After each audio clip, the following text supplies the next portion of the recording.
Hallo und willkommen zu etwas Meinungsmache. Und ihr wisst vielleicht, ich bin ja ein großer Fantasy-Fan, ja?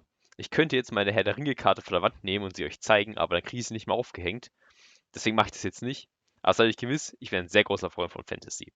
Und eine Fantasy-Serie, die ich sehr, sehr schätze, ist Das Rad der Zeit oder The Wheel of Time auf Englisch. Und wie der Zufall es will, wird die eben zu einer Serie verfilmt. Und das finde ich sehr gut, weil das eine sehr gute Serie ist. So, und ihr kennt doch sicherlich unsere Freunde, die bei jedem Film sofort rumschreien, sobald eine Frau oder eine nicht weiße Person irgendeine nicht minimale Hauptrolle übernimmt. Und das haben wir bei dieser Serie auch. Und zwar sehr viele. Und ich finde das sehr, sehr witzig, weil es würde mich schon nicht stören, wenn es, also innerhalb eines gewissen Rahmens, wenn es bei Serien einfach so wäre, ja. Aber gerade bei das Rad der Zeit ist das sehr, sehr interessant, weil das Rad der Zeit eben, wenn man so will, sie folgen einfach nur dem, was im Buch ist, ja. Und die Leute beschweren sich trotzdem darüber, dass die böse Vogue-Agenda kommt und ihnen ihren Film kaputt macht. Und da ich einmal diese Serie so toll finde, schaue ich mir jetzt zum 25. Mal diesen Trailer an. Da werdet ihr vielleicht merken, was die ganzen rechten TM für ein Problem mit diesem Film haben. Be strong.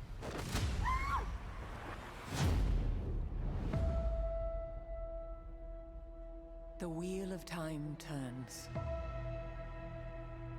and ages come and pass, leaving memories that become legend.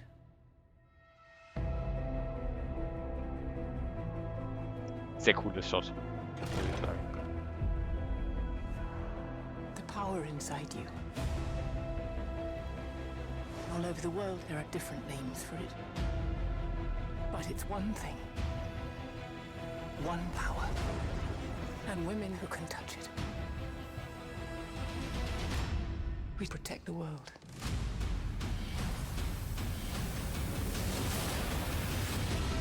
Ach, was für ein Shot. Geil. No matter what happens,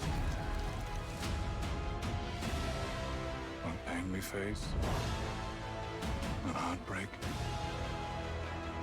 the wheel keeps turning. The Dark One is coming for your friends.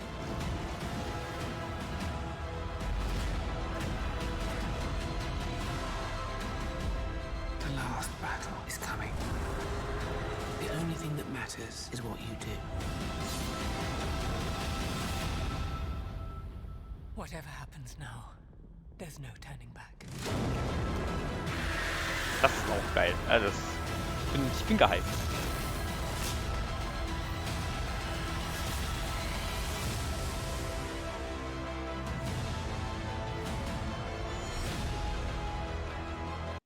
So, also, ihr habt vielleicht gesehen, okay, es ist ein Teaser, ja, es ist kein Trailer, deswegen ging es nicht um den Plot des Ganzen, sondern es ging nur so, oh, gucken, wir haben tolle Sachen. Und ich bin sehr gehypt, muss man sagen.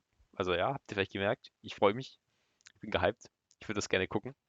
Ähm, und ihr habt vielleicht gemerkt, es sind sehr viele Frauen drin und sehr viele nicht weiße Personen. Und die Hauptcharaktere hat man jetzt nur relativ kurz gesehen, weil die eben, wie gesagt, Fokus auf die bekannten Schauspieler und andere Sachen gelegt haben. Aber sagen wir mal, einer davon ist definitiv nicht weiß, der zweite ist immer so schlecht beleuchtet, deswegen keine Ahnung. Ähm, und ich sag's mal so, die Leute regen sich darüber ein bisschen auf. Ähm, ich habe jetzt mal hier bei neu sortiert, wir könnten mal gucken. Aha, suchen wir mal. Suchen wir einfach mal nach Vogue. Ja, wir gehen jetzt gar nicht zu tief durch, aber gucken, was wir so finden. Aha. In Game of Thrones, bla bla bla bla bla bla, we had beautiful, sexy woman and brave, strong man. Ja, ich glaube, da hat jemand Game of Thrones nicht verstanden. Ja gut, er hat es wirklich nicht verstanden. Und er schätzt so, dass die Frauen nicht sexy genug sind. Und es ist ein Snowflake Man. Ich finde es interessant, der Typ hat einfach keine Ahnung von der Serie. Und es ist halt einfach nur woke Garbage. Suchen wir mal weiter. Ha, a wonderful story about to be destroyed by woke politics. Warte. Was? They absolutely fucking raped and destroyed it, wrong casting and all. I've waited decades for such an epic series that would match Game of Thrones instead we got this cheap woke crap. Interessant. Zu lang. Egal. Ähm, ja, okay. Sie beschweren sich darüber, dass so viele Schwarze drin sind. Ja, ganz easy. So. Und jetzt, und das ist ja so unoriginal zur Handlung ist, okay. Und jetzt erkläre ich euch mal die Handlung kurz, weil ich versuche, möglichst spoilerfrei zu bleiben. Also, es ist so, das ist eine Fantasy-Welt und es ist ein bisschen eine Mischung zwischen der Herr der Ringe und Game of Thrones. Es gibt viel Politik-Sachen, es gibt aber auch viel so Fantasy-Sachen, so klassische Fantasy. Weißt du kämpfst gegen den dunklen Herrscher und Intrigen, ja. Und es gibt auch Zauberei, oder in diesem Fall heißt es das Lenken der Macht, ja. Und das können eigentlich nur Frauen machen. Und Männer können das nicht. Sagen wir mal, es gibt Männer, die das können, aber kommt auch zu einem hohen Preis, ja. Und ich gehe jetzt aber nicht genau darauf ein. Und das hat dazu geführt, dass in dieser Welt die Frauen mehr oder weniger die Gesellschaft kontrollieren, ja. Weil alle Männer, also zaubern können ist natürlich gut, ja. Und Männer, die zaubern können, ist ein Problem und die werden von den Frauen mehr oder weniger gejagt, weil sie eine Gefahr für alle darstellen. Und naja, offensichtlicherweise ist es dann so, dass da überall Frauen an der Macht sind, ja.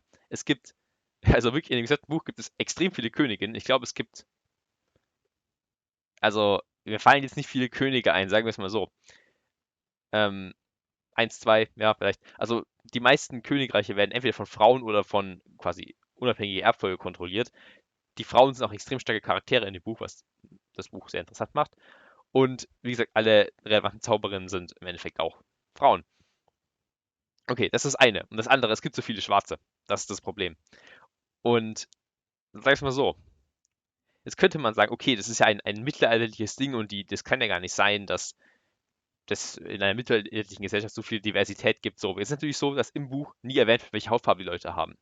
Man weiß nur, dass der Hauptcharakter, Rand Altor, dass der heraussticht, weil er sehr groß ist, rote Haare hat und ich glaube helle Augen. Das heißt, es könnten auch einfach alle Menschen in diesem Buch, könnten einfach schwarz sein. Und er ist der einzige Weiße. Das könnte natürlich der Fall sein, ja. Das ist zwar wahrscheinlich nicht der Fall, man weiß es ja nicht, aber okay, ja.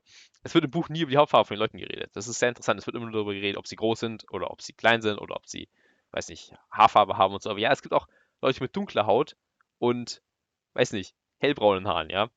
Die einzige Gruppe von Personen, wo explizit erwähnt wird, welche Hautfarbe sie haben, ist das Seevolk. Das sind halt eben Leute, die ganz im Süden wohnen und die sind logischerweise alle wirklich schwarz, schwarz, schwarz. Also nicht nur so braun, ja. Und jetzt haben sie logischerweise viele Leute mit nicht weißer Hautfarbe hier gecastet. Und jetzt natürlich die Frage, was ist das Problem von Leuten? Weil, ja, das ist doch mittelalterlich, das geht doch nicht. So, das Ding ist, das ist weder mittelalterlich, die Technologie ist mehr so 17. Jahrhundert, aber sie haben kein Schießpulver. Also sie haben kein Schießpulver für Waffen, sie haben Feuerwerk. Und sagen wir mal, es gibt einen guten Grund. Ich könnte jetzt tief in die Meta-Erzählung der Story eingehen, aber sagen wir mal, die Welt ist im Endeffekt, wie soll ich das sagen ohne Spoiler?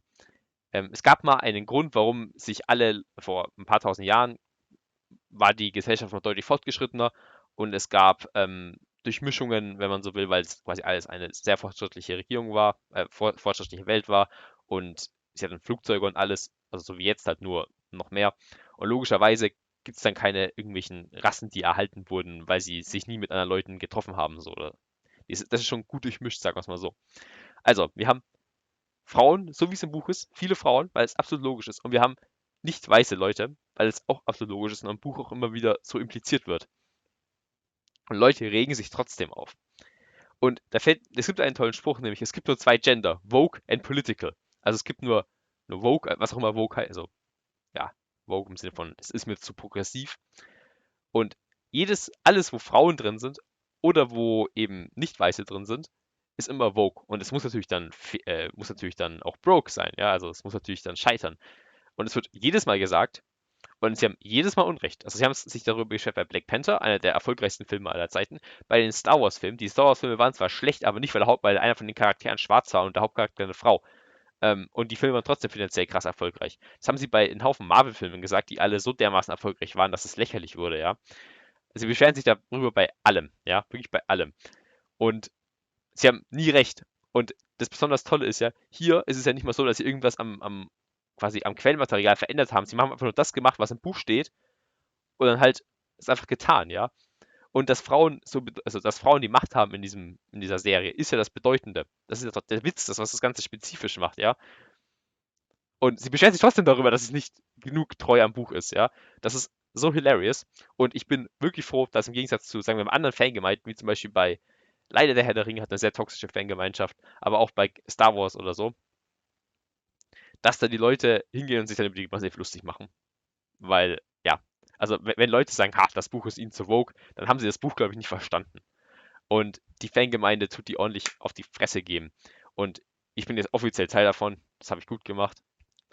Ich hoffe, ich konnte euch sowohl etwas Freude über diese, sagen wir mal, rechten TM bereiten und ich konnte euch diese sehr tolle Serie nahebringen. Also checkt das mal auf jeden Fall mal aus. Das ist toll. Wenn ihr Fantasy mögt, dann mögt ihr vielleicht auch das. Es ist ein bisschen umfangreich, aber bei der Serie ist es ja nicht so schlimm.